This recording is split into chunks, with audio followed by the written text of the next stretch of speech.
Olá, bem-vindos a mais um episódio da Convocatória, uma iniciativa Real Fever com o apoio Mais Futebol. Como habitualmente temos connosco o Luís Mateus, do Mais Futebol, e o Luís Cristóvão, do Linha Lateral. Olá a ambos. É de mim ou está a ser um grande mundial este? Sim. É de ti, claramente. Não se pode dizer isto. É de todos nós. É de todos nós. Não, claro que sim. Está, Eu acho que não está a convencer todas as pessoas. Acho que o facto de não teres todos os grandes, entre aspas, nesta fase, acho que está a deixar algumas pessoas um pouco reticentes em relação à qualidade do Mundial. Mas temos visto coisas engraçadas, que o Luís vai escalpelizar já a seguir. Não, a verdade é que não está a ser um grande mundial para toda a gente, mas eu acho que está a ser um grande mundial para as pessoas que estavam um bocadinho de cabeça mais aberta em relação a ver futebol sem estar à espera, sem estar com uma expectativa de que tipo de futebol é que queriam ver e de que tipo de equipas é que esperavam que ganhasse. Sim, provavelmente as pessoas estavam à espera de um Brasil-Espanha, de um Brasil-França numa final, isso não vai acontecer. Com mais posse de bola Exatamente, as pessoas queriam que a Espanha confirmasse no Mundial que o seu modelo de jogo faz todo sentido e que é superior a todos os outros, queriam que o Tite acertasse sempre, ou mesmo não acertando, se superiorizasse ao adversário, porque a sua equipa queria muitas oportunidades. Sim, mas isto é futebol, bloody hell. Pois, exatamente. O Alex Ferguson tinha a frase certa para explicar este Mundial, que sinceramente, apesar de eu também gostava de ver um Brasil-Espanha em algum momento no Mundial, apesar desta Espanha não ser assim especialmente atraente, Ou um Brasil-Alemanha. ou um Brasil-Alemanha, mas eventualmente. acho o máximo termos um Mundial com França, Bélgica, Inglaterra, Croácia, sendo que são de facto as 4 equipas de tudo aquilo que vimos, não estão longe de ser perfeitas, mas são 4 equipas que merecem estar aqui e, portanto...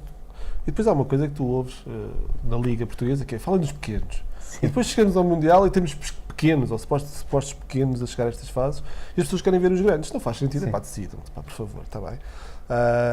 Muito giro, Mundial, grandes...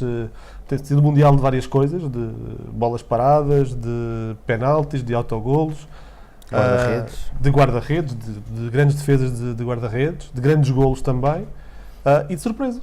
É um grande Mundial. No primeiro jogo dos quartos tivemos o Uruguai com a França, aí não houve surpresa.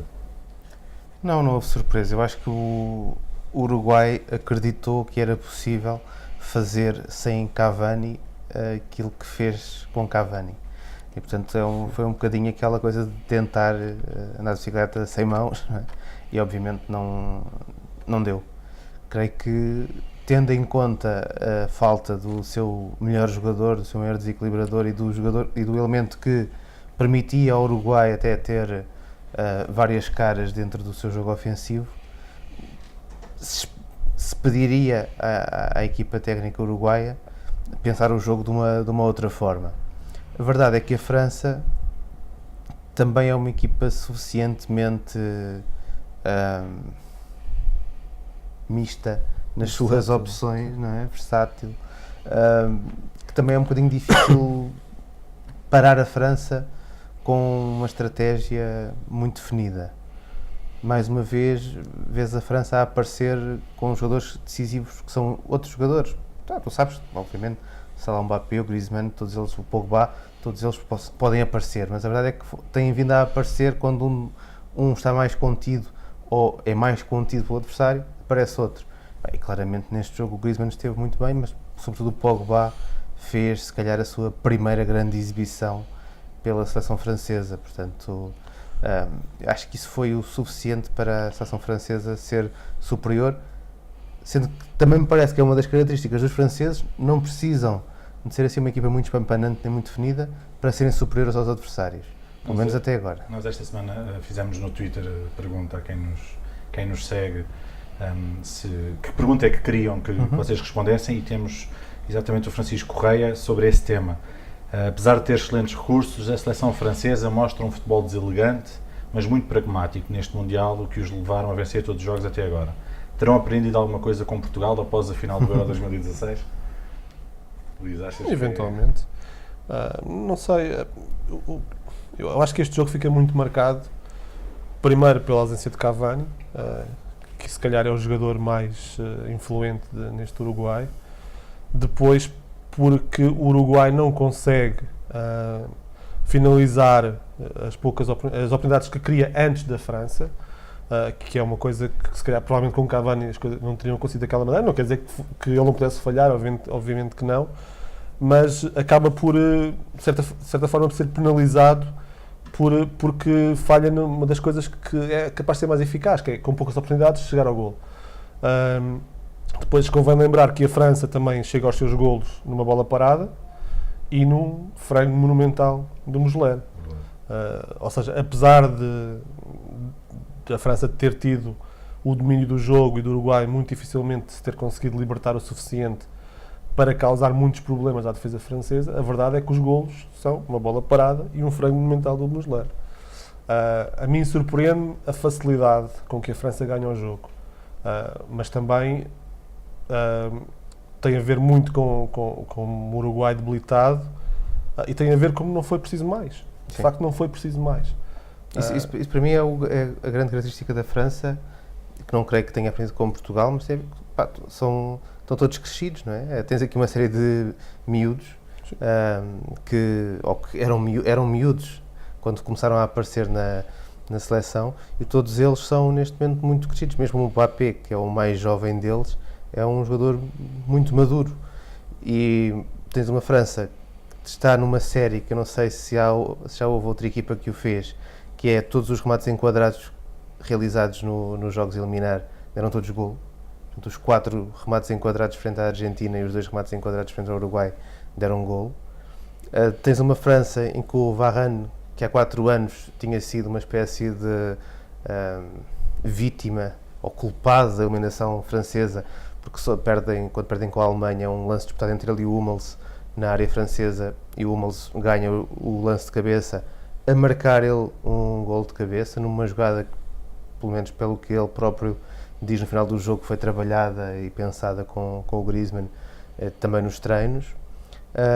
O Pogba, lá está, que nós já falámos aqui nos episódios anteriores, precisava de aparecer num jogo, e não havendo o Matuidi, era realmente necessário que o elemento do meio campo francês tivesse essa capacidade, essa presença no encontro como o Pogba veio a ter. E o Griezmann também fez um bom jogo. O Giroud, nota-se que é um jogador perfeitamente útil e que sabe exatamente também a sua posição na equipa.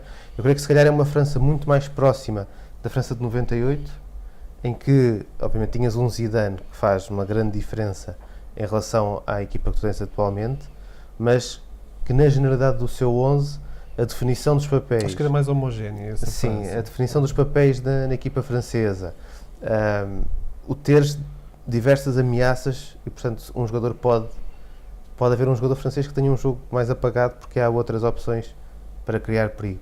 Todas essas coisas eu creio que ajudam, ou seja, que são características de equipas que chegam longe nos mundiais, e a França está a provar isso. Não é aquela equipa, até porque obviamente treinado pelo Deschamps não podia ser aquela equipa que apaixona pelas suas grandes ideias, mas é a equipa que se prepara para, como o Luís bem disse, fazer o que é preciso.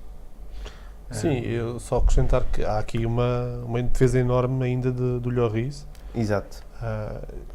Eu tive que vir, minha memória já não é o que era, não é? Como toda a gente sabe.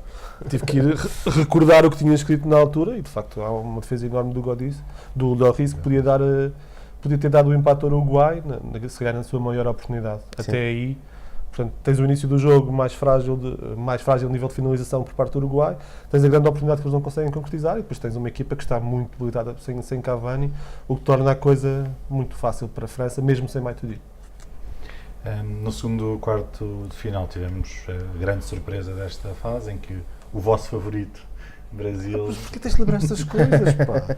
Não faz parte. Mas, o vosso favorito, Brasil, caiu contra uma Bélgica que fomos falando que entusiasmava ofensivamente, mas já tínhamos estávamos um pouco desconfiados. Tínhamos discutido aqui antes, no episódio anterior, se a Bélgica ia mudar ou não. E eu sempre esperei que, perante um Brasil, a Bélgica, o Roberto Martínez fizesse ali qualquer coisa para tentar parar um pouco a máquina brasileira, que nós dois achávamos que era a principal favorita a ganhar este Campeonato do Mundo. Parece-me que foi muito inteligente. Não só a colocação dos 4 defesas em vez dos 3 originais, acho que ganhou o músculo no meio campo e proteção ao Witsel com o Fellaini e com o Chadli. E depois a posição do De Bruyne no centro do terreno e o alargar dos outros dois para o Lukaku para a direita e o Hazard para a esquerda, mas muito encostados às alas, não só, acho que taparam todos os caminhos que havia a tapar para a sua própria baliza. Taparam largura com estes 3 unidades no meio campo, ganharam músculo no meio campo e depois tiveram os 4 que podiam também tapar a largura junto mais próximo da sua área. E a profundidade também, jogaram com linhas mais baixas. E depois o papel de De Bruyne ali no centro do terreno era um papel fantástico para poder, numa transição, decidir um jogo. Se calhar é o melhor definidor do último passo deste Campeonato do Mundo, se calhar da atualidade também. E acaba por ser ele a sentenciar o jogo, contrariamente a esta teoria, mas é ele, sobretudo, estava ali para isso, para ser ele a conduzir as transições, aproveitar as movimentações do Lukaku da direita para o meio, para libertar também espaço para o Munier subir. Portanto, acho que a lição é tudo muito bem estudada, depois as coisas não acabam por correr dessa maneira, acaba por ser o Lukaku a libertar para o De Bruyne, e o De Bruyne lança aquele míssil que fez saltar da cadeira, que não estava à espera, e é um dos grandes momentos deste Campeonato do Mundo. Depois era normal que a Bélgica aproveitasse de certa forma a vantagem, mantivesse as linhas recuadas, não fosse tão mais à frente quando foi na primeira parte. O Lukaku também começou a perder mais bolas para o Miranda começou a acertar ali um pouco a marcação, e depois o Brasil ainda consegue, com o gol do Renato Augusto, depois de um passo fantástico do Coutinho, mais uma vez Coutinho e não Neymar, mais uma vez. Quer dizer alguma coisa, o Neymar andou ali a tentar, mas se calhar também por caminhos errados, se calhar não era a melhor decisão, e depois já era tarde. Depois ainda chegou, mas já deixou pouco tempo para a recuperação, e é uma grande defesa do Courtois, mesmo já a queimar, a um remate aí sim do Neymar, à entrada da área, uma defesa gigante, de um guarda-redes gigante, que não teve que fazer muito para defender aquela bola. Acho que a passagem da Bélgica é claramente justa, e acho que prepara, ou seja, acho que torna uma Bélgica, não é pela vitória, acho que é pela mudança tática. A vitória acrescenta sempre qualquer coisa, e moral e tudo isso. Mas acho que pela mudança tática e pela maleabilidade tática da equipa, acrescenta mais uns pontos à categoria desta equipa e se calhar elevá-la também a favorita à vitória final. Sim, eu acho que o Martínez muda algumas coisas, não mudou tudo, e sobretudo não mudou aquilo que me pareceu que os brasileiros mais esperavam que ele mudasse, que era a atitude da equipa, que era ser uma equipa mais defensiva e não uma equipa que vai à procura do gol, e isso a Bélgica não mudou, e creio que foi a partir daí que a Bélgica acaba por se impor ao Brasil e acaba por surpreender o Brasil. Também é feliz. Atenção, Exatamente. é uma coisa que eu não disse, Sim. mas é muito feliz também no início. Sim, mas isso é a questão do futebol, e nós tínhamos falado sobre isso, a questão de se a Bélgica marcar primeiro pode mexer bastante com a forma como as equipas olham para o jogo. Foi feliz o Roberto Martínez, sobretudo na forma como posiciona o Lukaku, o De Bruyne e o Hazard. E creio que é a partir desse posicionamento que ele de facto cria mais problemas ao Brasil e cria maior ansiedade à equipa brasileira, porque obviamente o Brasil não colocou aquela hipótese, ou seja, não colocou a hipótese de que o Lukaku aparecesse pela direita, de que o De Bruyne aparecesse tantas vezes tão livre no espaço onde está. Isso também é um bocado consequência de não haver o Casemiro e obviamente o Fernandinho, que é um jogador que talvez não tenha as condições necessárias, as características necessárias para jogar naquela posição nesta equipa do Brasil, mas também carrega consigo um fantasma gigantesco às costas. Obviamente, ser ele que faz o autogol ainda torna o fantasma maior, e a partir daí eu creio que é um jogo que está perdido e que provavelmente para salvares a tua vida tu tens mesmo que queimar o Fernandinho, ou seja, tinhas mesmo que o tirar do jogo, porque é uma aposta que não ia correr bem, não é? A partir daí. Já chegavas ao final da primeira parte e já estavas a pensar onde é que está o Casemiro, não é? Pois, sim, exatamente. Não estava lá, mas era um jogador que acabou por fazer muita falta, ou seja, acabou por sentir muita diferença do Brasil com o Casemiro ou sem o Casemiro. Parece-me um bocadinho injusto, assim, obviamente que sim, mas também parece um bocadinho injusto estarmos a tirar a responsabilidade para o Fernandinho, quando não sabemos se com o Casemiro a coisa não podia ter corrido da mesma maneira. Pois, sim. Não é? Não, mas a questão é que... É a sensação, verdade que é a sempre sensação que dá. Tu ficas com a Muito sensação espaço que o ali. Casemiro fez muita falta. Sim. Mas calma, não é? Calma. Sim, mas há toda uma abordagem ao jogo Sim, sim. em que os jogadores são diferentes. E o Fernandinho, naquela posição, na equipa onde joga naquela posição, também costuma ter outro tipo de funções que não propriamente ser um perseguidor do jogador que cai naquela zona. E, portanto, tem mesmo a ver com a questão das características, não é propriamente que ele tenha estado particularmente mal, é que as características dele não apontam àquela posição. E isso até pode ser uma crítica minimamente aceitável às opções do Tite de não estar preparado, não estar preparado para a eventualidade do Casemiro ter que falhar um jogo. Agora, também é verdade que, independentemente das mudanças que a Bélgica fez e independentemente de ter ali um pouco a sorte do jogo de realmente ganhar a vantagem, o Brasil nunca se encontrou. Não. O Brasil na primeira parte tem 2 ou 3 situações em que tem jogadores dentro da área com bola para finalizar. Tens o Tiago Silva posto e tens um remate do Paulinho. Mas tens 2 situações, uma do Tiago Silva e eu acho que a outra, não sei se é o Miranda, que ficam com bola na área e não conseguem fazer o remate. Mas não conseguem fazer sequer o remate. Há um remate mesmo em zona frontal, em frente à zona de penalti, que acho que é do Paulinho também. Sim. Mas é um Brasil que nunca se consegue soltar. Porque eu acho que está a tomar decisões em cima do que está a acontecer no jogo. E por mais do que uma vez, senti que o Tite precisava ali de pedir um desconto de tempo para reorganizar a equipa. É provável que o Fagner já tivesse ordens para não subir muito no terreno, porque já estariam à espera que alguém caísse na zona dele e o Marcelo iria ser sempre um lateral mais ofensivo. Mas coitado, também levou com o azar. Não é? Pronto, depois leva com o azar e quando a equipa tem bola, ele nunca tem liberdade para passar do meio campo. O Brasil abdica aqui assim. O Brasil abdica aqui quase do lado direito em termos ofensivos, porque de facto o Fagner não sobe, o William passa o jogo muito agarrado ao flanco direito, até que lá para o meio da primeira parte finalmente o Tito liberta para ele aparecer no corredor central e é quando o Brasil começa a jogar um pouco melhor. E depois tens o Douglas Costa que entra muito bem. Pois, mas a questão é que entre este momento em que o Brasil está a começar a jogar melhor e a entrada do Douglas Costa, tens aquilo que para mim é a grande asneira do Brasil, que é chegares ao intervalo e tirares o William. Porque obviamente houve a ideia na equipa técnica do Brasil, não, temos que explorar maior mobilidade a partir das faixas. Do lado esquerdo já ia acontecer normalmente e sem dúvida nenhuma é o pior jogo do Neymar neste Mundial. Curiosamente, depois de na sexta-feira ter dito que ele era o melhor avançado em prova, ele diz, ok, então se já sou o melhor avançado já não tenho que jogar mais. Foi um programa muito visto. Exatamente. Concluímos então que Martínez ganhou o jogo a Tite? É sempre redutor, mas... Podes dizer que o Martínez ganhou o jogo a Tite. Agora, claramente, acho que com o maior grau de importância deve-se dizer que o Tite falhou no jogo. E isso acontece. Se acontecer num Mundial, num jogo decisivo, é pior, obviamente. Mas isso acontece e, de facto, quando começou, e com a entrada do Douglas Costa, quando começou realmente a equipa a encontrar uma forma de criar problemas para a defensiva da Bélgica e, sobretudo, cria problemas quando entra também o Renato Augusto. Claro está, o Renato Augusto marca um golo a fazer um movimento que o Paulinho é o movimento de marca do Paulinho. Já marcou e, portanto, um golo neste Mundial. Era mais um desconto de tempo que ele teria que ter feito e como não conseguia fazer, tira o Paulinho e o Renato Augusto já com essas ordens para ele aparecer na área e acaba por conseguir o golo.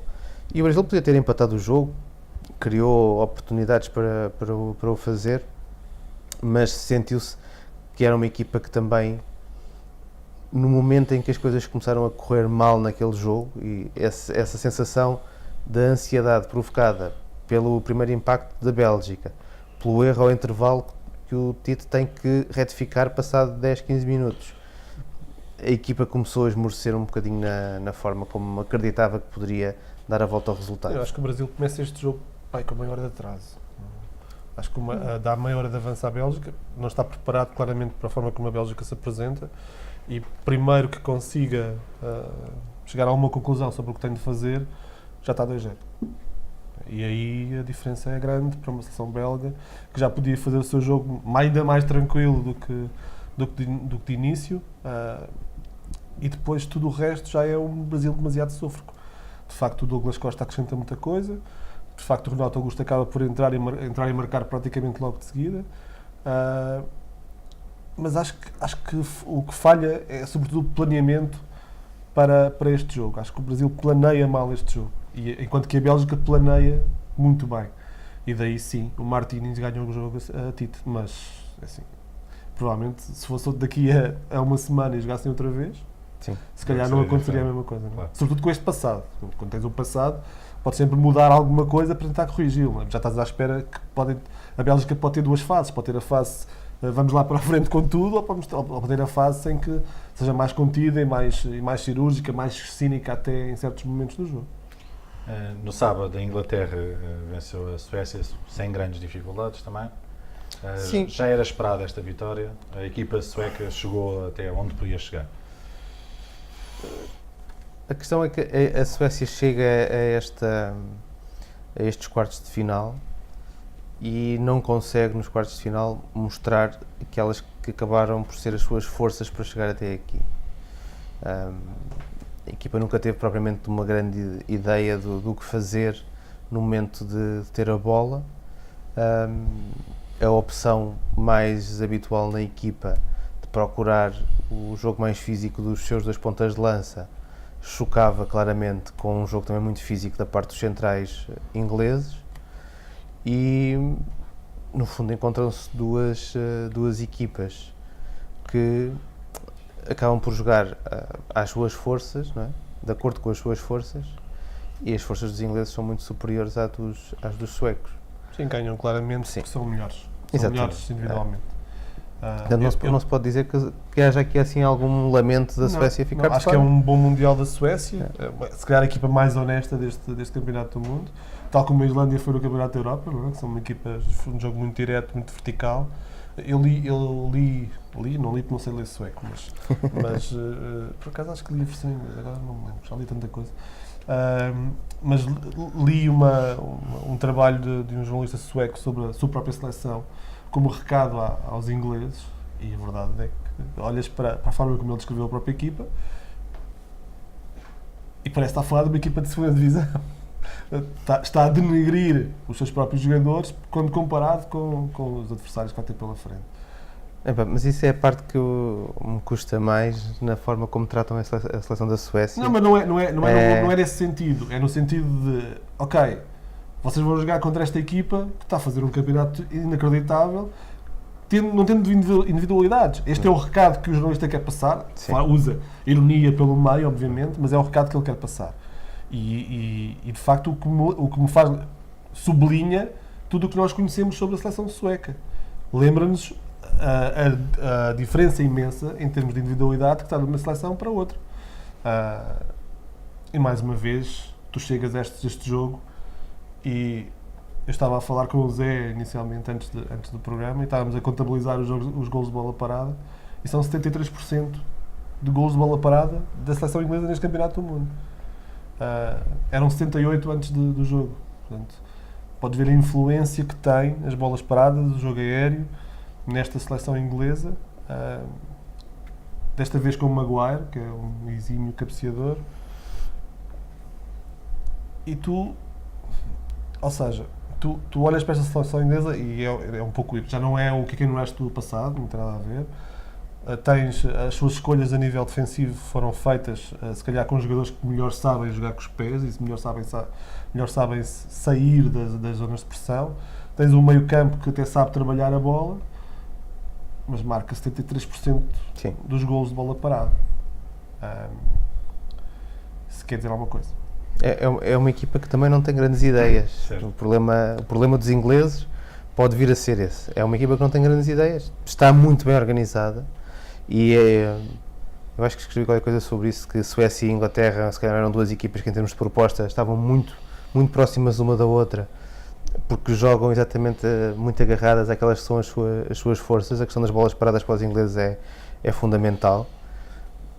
No confronto com os suecos, ganham na largura que conseguem pôr no jogo. A Suécia não teve grande capacidade para acompanhar essa largura dada pelos dois laterais que fazem as faixas dos ingleses. Estiveram bem os suecos a abdicar de perseguir muito o Kane, porque as movimentações do Kane normalmente puxam o jogador que está com ele como referência de marcação, e não visto os suecos muito preocupados com as situações do Kane sair da área e ser ele a vir buscar a bola, porque perceberam que não tinham grande vantagem em perseguir o jogador. Mas lá está, apesar de criar um certo fluxo ofensivo e de teres ali uma série de jogadores com quem de quem tu esperas algum tipo de rasgo, a seleção inglesa basicamente guarda-se muito para a questão das bolas paradas e volta a ser fundamental, ou volta a ser decisiva nesse espaço, frente a uma Suécia que também era muito forte na defesa das bolas paradas. Consegue ainda assim, não sei, ele criou ali assim no gol do Maguire, deve ter criado 3 metros de espaço, que foi o suficiente para ele dar 2 passos e aparecer aquela impulsão dele, não é? A sensação é que há trabalho feito ao nível da bola parada. Não é só a característica do jogador, nota-se que há muito trabalho. Eu acho que toda a forma como a equipa está montada obedece exatamente a um pensar da parte do Southgate: que jogadores é que eu tenho, quais são as características que eles têm para colocar no jogo e como é que vamos aproveitar essas características. Isso até é curioso, porque hoje no Twitter gerou um bocado uma discussão acerca de qual é o treinador que mais influencia esta equipa inglesa, porque há por um lado a ideia de que Guardiola, estando em Inglaterra, pode influenciar. Pochettino, sim. O próprio Scholes disse que pelo menos vê-se Guardiola na forma como as defesas partem. Mas começa a ver Guardiola em todo lado. A questão aqui é: vês Guardiola, vês Pochettino, vês Conte, vês Mourinho, porque basicamente estás a tentar ver no jogo dos ingleses aquilo que cada um daqueles jogadores faz nas suas equipas. E eu acho que isso é, se calhar, a melhor prova de que há ali muito Southgate a entender exatamente como é que eu vou colocar cada um dos jogadores na sua zona de maior conforto e aproveitar isso para a minha equipa. Sim, depois é uma Inglaterra que também consegue marcar 2 golos em apenas 2 remates enquadrados. Nestes 3 jogos que nós falámos, apenas a Bélgica faz 3 remates enquadrados e 2 golos. De resto, França e Inglaterra marca nas 2 vezes que atira enquadrada à baliza. E todas estas 3 equipas têm também em comum grandes defesas dos seus guarda-redes no Mundial. E posso dizer que o Jordan Pickford será, se calhar, o guarda-redes que mais me está a impressionar. Não só pelas suas exibições, já conhecíamos as suas qualidades, mas sobretudo pela sua capacidade de liderança. É claramente um guarda-redes que está muito presente na forma como a equipa se mantém viva nos jogos e se mantém focada em termos defensivos, e isso parece-me ser claramente um sinal de que a Inglaterra tem uma coisa que já não tinha mesmo há muito tempo, que é um guarda-redes a sério para... Sim, eu até apontei aqui 3 grandes defesas de Jordan Pickford, a Berg 2 vezes e a Klaassen numa. 2 coisas acerca do Pickford. Numa, há uma frase que eu vi ontem ou hoje no Twitter, que dizia que ele entra para os jogos da mesma maneira. Acho que era uma declaração dele, que foi depois pintada numa fotografia, né? Que entrava para os jogos da mesma maneira porque os estádios são todos iguais e a altura da baliza é a mesma. Portanto, não sei se é verdade ou não, mas nota-se ali alguma frieza do próprio jogador a encarar grandes palcos e grandes jogos e grandes decisões. Depois há outra que ele conta que magoou-se porque ficou indeciso entre sair a uma bola e não sair, então chateou-se tanto consigo mesmo, tentou dar o murro no relevado, mas falhou e acertou no joelho, então magoou a mão. Acho que não é nada de grave, pode jogar o próximo jogo, mas nota também a exigência que ele tem consigo mesmo, porque um erro num cruzamento tu podes perfeitamente cometer, não é?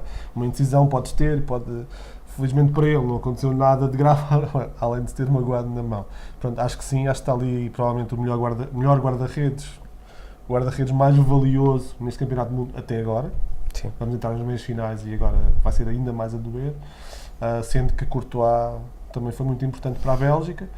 E sim, a Inglaterra tem um guarda-redes, se calhar, estável. Acho que é a melhor palavra. Sim. Depois de Sim. tantas... E que não é difícil, ou seja, é preciso andar muitas décadas, muito tempo atrás para encontrares um guarda-redes com estas características. Eu sinceramente, o último, se calhar, e mesmo assim... Não, eu acho que só o Shilton é que era o guarda-redes que dava ainda... Não, achas que não? Não, por favor. Eu acho que sim. Cima não vejo, não associava ao Cima nessas características. Não, nem eu associo o Shilton, desculpa. Então, olha, nunca tive. Gordon Banks. Okay? 1960. É preciso ir mesmo muito 1970. longe. Falando então de guarda-redes, a Croácia volta a passar nos penaltis, Subasic ali com aquele drama pelo meio, parecia ruptura, parecia queimbra, mas é uma seleção que nós tínhamos apontado já desde o final da fase de grupos como uma seleção forte, que vai passando, mas se calhar não convencendo como nós estávamos à espera. Eu, durante o jogo, disse que a Croácia tinha na Rússia o seu cabo das tormentas, ou seja, que se passasse o jogo contra a Rússia, a partir daí iria sempre encontrar meias finais e depois seja terceiro e quarto ao final. Voltar ao seu papel de... Iria sempre encontrar equipas que iriam assumir o jogo e colocar a Croácia no ponto onde eles são mais confortáveis. A Croácia é uma equipa que tem muitas vezes mais bola, mas tem claramente uma inabilidade na sua linha defensiva para fazer uma primeira fase de construção minimamente segura. E os russos obviamente perceberam isso, foram atrás do erro logo ali nessa ligação Lovren-Vida. Bloquearam o Modric também. Também bloquearam um pouco o Modric, mas também eu acho que a Croácia ter optado pelo 4-4-2 se autobloqueou um pouco, sim. porque retirou um jogador onde eles iriam precisar. Às vezes faltou na ligação da primeira fase de construção, portanto, se o Rakitic não descia para meios centrais, faltava ali um jogador para dar melhor saída de bola. Quando o Rakitic vinha para aquela posição, o Modric descia também o seu posicionamento e depois faltava um jogador para ser o terceiro elemento no meio campo, para dar ali alguma vantagem à equipa croata em termos de construção. E portanto é uma Croácia que não consegue mostrar o seu máximo potencial no jogo, exatamente porque está perante equipas que condicionam aquilo que são as suas fragilidades. Por outro lado, esta Rússia manteve aquele seu gene competitivo até ao final e o máximo dos máximos, uma vez mais, na questão da pressão alta, que eu acho que foi uma das chaves para os russos conseguirem ter ali assim alguma presença no jogo. Lá está, é uma equipa que não consegue criar muito, mas teve uma vez mais Cherichev a aparecer e a fazer um grande golo, não é? E portanto, contra isso, azar, não é? Tu podes ter muitas ideias, mas se aparece o Cherichev e dá um pontapé na bola daquela maneira e faz golo, tens que correr atrás.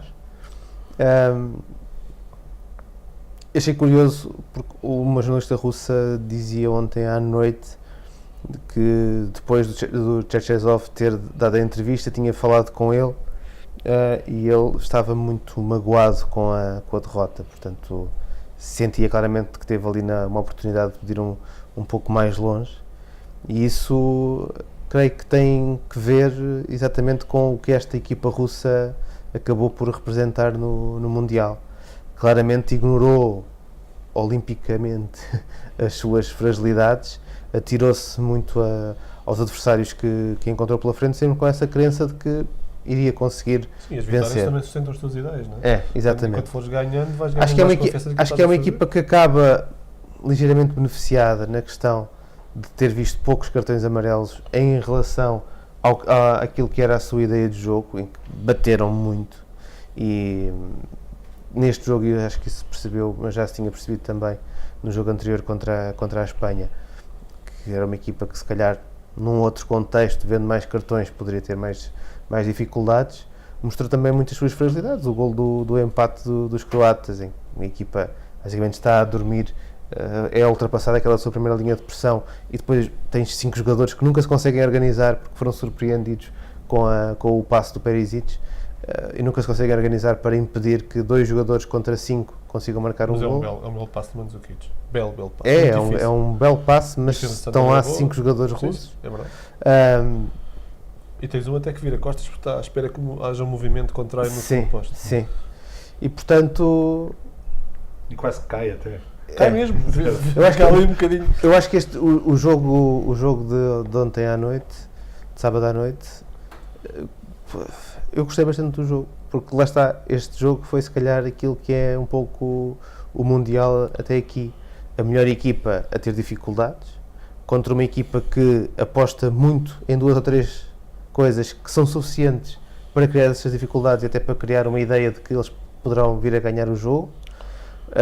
Teve bolas paradas, teve guarda-redes e teve os penaltis, por que acho que ainda bem também para o Mundial a Croácia foi superior, porque creio que isso vai dar também um jogo se calhar mais interessante de seguir nas meias finais. Sim, também tive algum azar durante o jogo, se calhar podia ter resolvido o jogo antes. O que eu acho que a primeira parte é um jogo dividido, a segunda parte é muito mais Croácia e resulta muito da ação de colocar o Brozovic primeiro e depois o Kovacic em campo, Sim. soltando muito Modric, que acaba por depois ligar o que não estava a ser ligado, que é o ataque da seleção croata.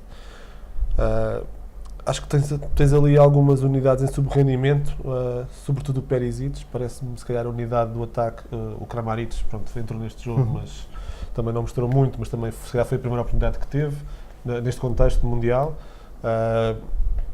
Tens o Perisic em baixa de rendimento, o Rebic também não esteve apagado e a equipa acabou por sofrer um bocadinho. Não estás de Acho que acordo o com o Rebic Rebic? sim, o Rebic. Acho que o apagamento do Perisic se deve exatamente ao Rebic ser um jogador que está a fazer um Mundial completamente inesperado. O Perisic acaba por parece-me a mim, acaba por ser o jogador que acaba por ter que fazer mais compensações em termos de equilíbrio defensivo quando o Rebic aparece muito no jogo. Sim, É o que me não parece. fez. É o que me O parece. Perisic esteve muito aquém de nível defensivamente, até porque depois acabou por penalizar o próprio lateral desse lado, não é? Acabou Sim. por ter muitas dificuldades. Pronto, então vamos esquecer o Rebic. Tens de estar aqui sempre de acordo. Não, ainda bem que estamos finalmente Acho que em não foi um desacordo. jogo, sobretudo a nível ofensivo, já vi melhores jogos do Rebic neste Campeonato do Mundo, se queres que vá por aí. Acho que é mais fácil.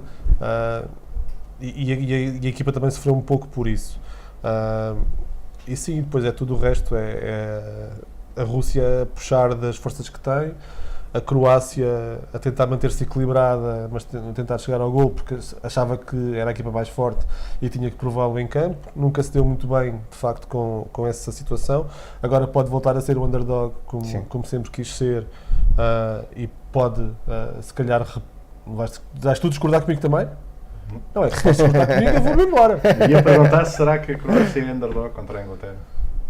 Pelo Acho estatuto, que pode será. assumir esse papel. A Inglaterra acho que a Inglaterra, apesar de A Inglaterra não tem ser uma equipa muito jovem, a capacidade para não ser ela a abordar o jogo. sim, vai ter que abordar o jogo também, acho que sim.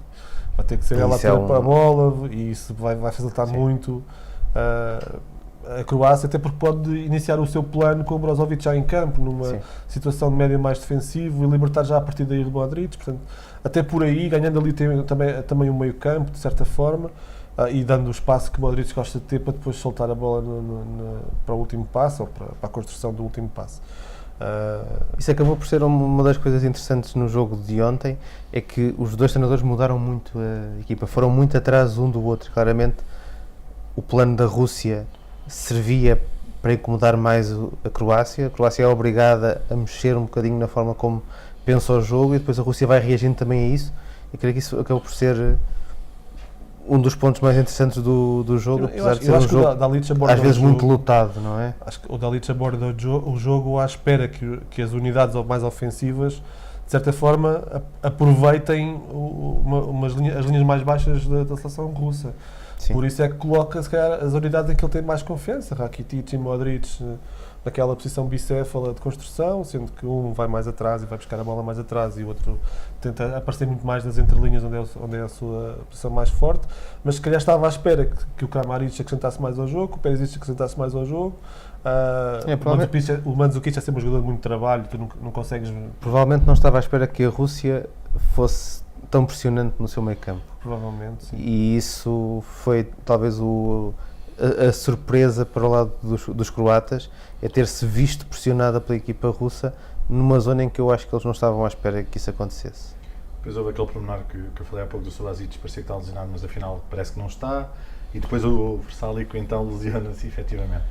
Sim, Esta drama, a quarta horror. substituição tem ou pode mudar o jogo. Naquilo que os treinadores fazem nos últimos, se calhar 20 minutos antes do final dos 90, já a pensar no prolongamento. Eu olho para a lesão do Subasic e é aos 86, salvo eu. Sim.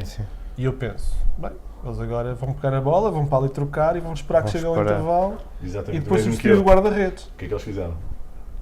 Saíram lançados para o ataque. Até o Subasic sai com a bola. O que é Sim, inacreditável. sim. Um guarda-redes que se tinha lesionado.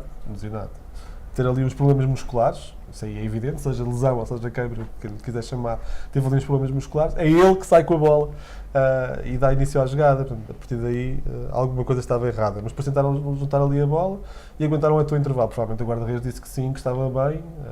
Houve ali um drama com o Versálico, um problema no joelho, ainda esteve alguns minutos a ser assistido.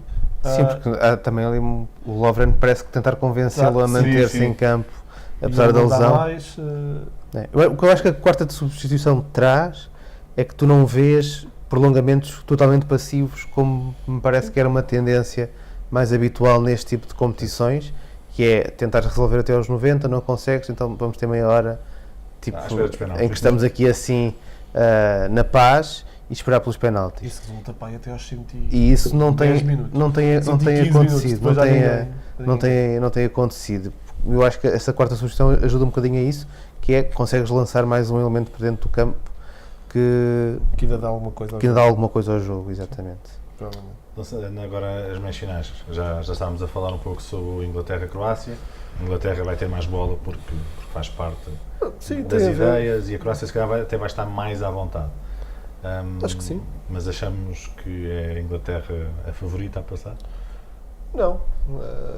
Eu acho que, assim, eu não sei até que ponto este cansaço na Croácia vai ter algum efeito ou não. Isso não dominamos, nós estamos lá, não sabemos. Não houve notícias se a lesão do Versálico é grave ou Sim, não faço ideia o que seja. Não sei se foi queimra ou não foi queimra no Subasic, ou se foi uma ameaça de contratura ou qualquer coisa do tipo, portanto não consigo perceber. Acho que há alguns jogadores que podem estar por serem muito utilizados no limite das forças, mas também acho que os ingleses também terão, apesar de um futebol relativamente direto também, não tão direto como se calhar como os croatas, ou não tão de transição, mas também direto, se há ali algum problema físico. Isso posto de parte, parece-me que sim, que a Inglaterra por natureza vai assumir bola, sobretudo ali na sua fase de construção, e depois é uma equipa muito perigosa nas bolas paradas, como já chegámos a essa conclusão.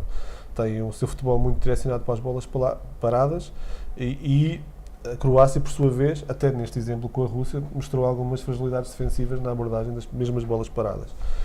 Agora, parece-me que também aquele meio-campo croata, seja com Brozovic, ou seja, Modric e Rakitic jogam sempre, não há dúvida, não é? Seja com Modric ou com Kovacic ou com quem seja, acho que pode perfeitamente aguentar aquele meio-campo inglês e criar muitos problemas à seleção inglesa. Não acho que a Inglaterra seja favorita, acho que pode ser um jogo equilibrado. Se a Croácia tiver ao seu melhor nível, pode perfeitamente chegar à final. Agora depende muito no encaixe depois nos momentos-chave do jogo. As bolas paradas são claramente os momentos-chave do jogo. Vamos ver também quem é que marca primeiro, como é que as equipas depois reagem a um primeiro golo ou não, que tipo de soluções apresentam quando são expostas a ser obrigadas quando são obrigadas a praticar um futebol que não estão habituadas. Imaginem, por exemplo, um golo da Inglaterra no início obriga a Croácia a assumir o jogo, uma coisa que não está muito preparada para isso. Um gol da Croácia primeiro, se calhar, obriga a Inglaterra também a assumir ainda mais o jogo e se calhar a ser obrigada a criar 2 ou 3 vezes mais aquilo que criou até agora a nível ofensivo para ultrapassar a seleção croata, esquecendo as bolas paradas, não é? Por isso, acho que vai ser um jogo muito equilibrado, com, se calhar, as duas equipas no seu papel preferencial. Sim. Os ingleses, parece-me que das duas equipas são aqueles que são mais estáveis em termos de 11, ou seja, não não é muito provável que o Southgate vá agora mexer em algumas das suas peças que têm sido habitualmente titulares. E, portanto, parece mais ou menos seguro olhar ou saber o que é que os ingleses vão apresentar enquanto 11 neste jogo.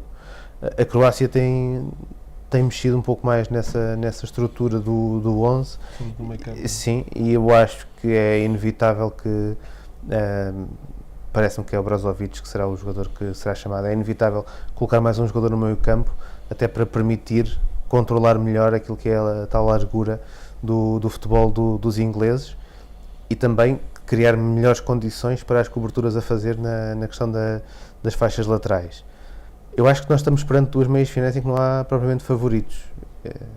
É muito difícil olhar para alguma destas equipas e dizer que é a favorita em relação à outra. Claramente a Inglaterra é uma equipa que me parece algo incapaz de não ser o conjunto que assume a bola, mas a Croácia, quando tem menos bola, é uma equipa que ainda assim tem muita bola também, não é? Portanto, vamos ver aí assim também muito equilíbrio naquilo que são as iniciativas de um e outro conjunto.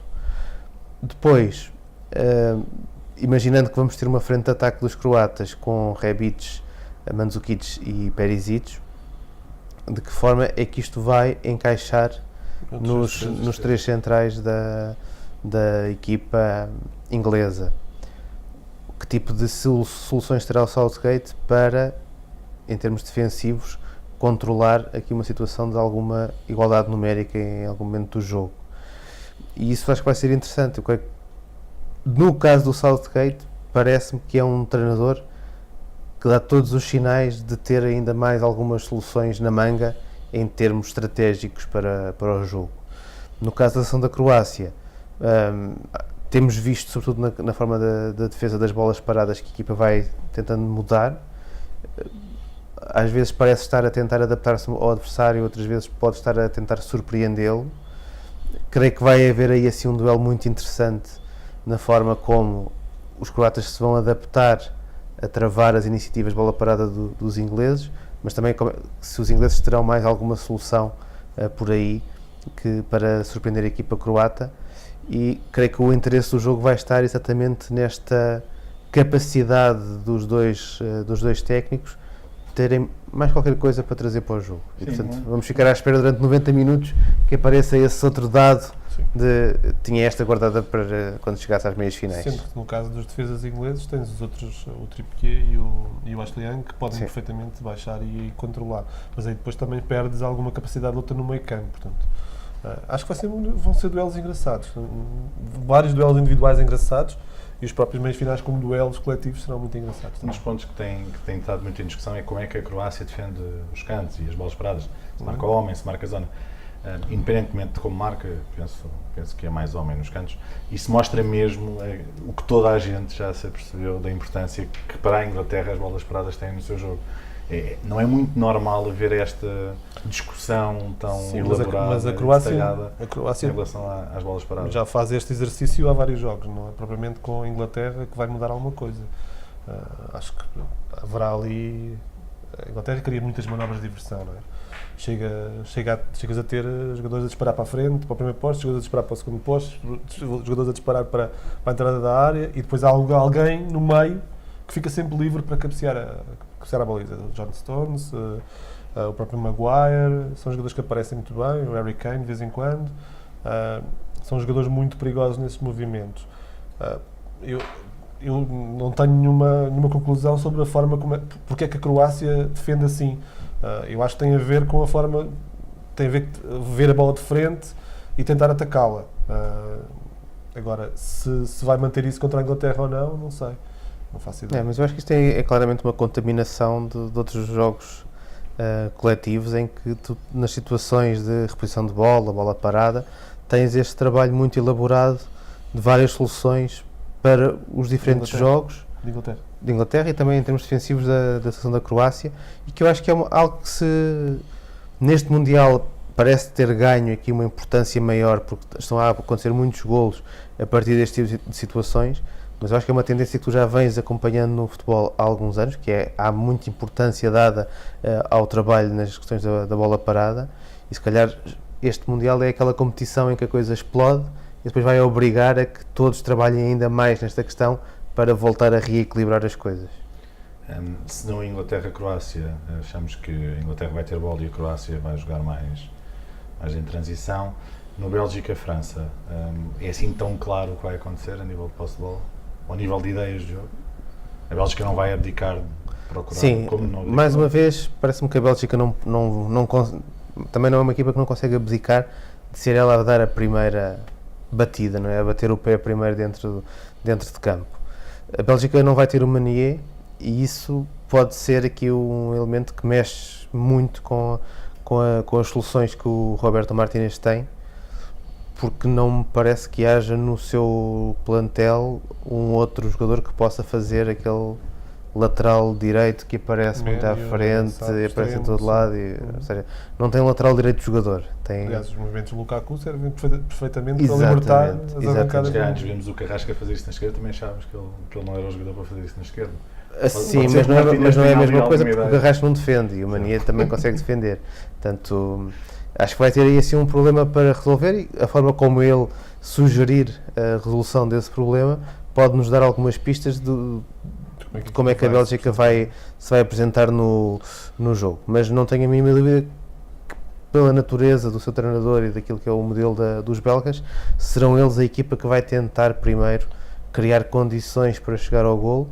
Os franceses vão esperar que a Bélgica mostre qual é o caminho para resolverem a situação. O Matuidi está de volta, creio que isso ainda dá uma maior capacidade à França para decidir no jogo como é que se arruma um pouco o meio campo, se o Matuidi vai realmente encostar à esquerda, no caso de haver do lado direito belga alguém que faça ali assim uma real ameaça. Claro, não é? Com a Meunier seria claro, o Matuidi teria que se encostar na faixa.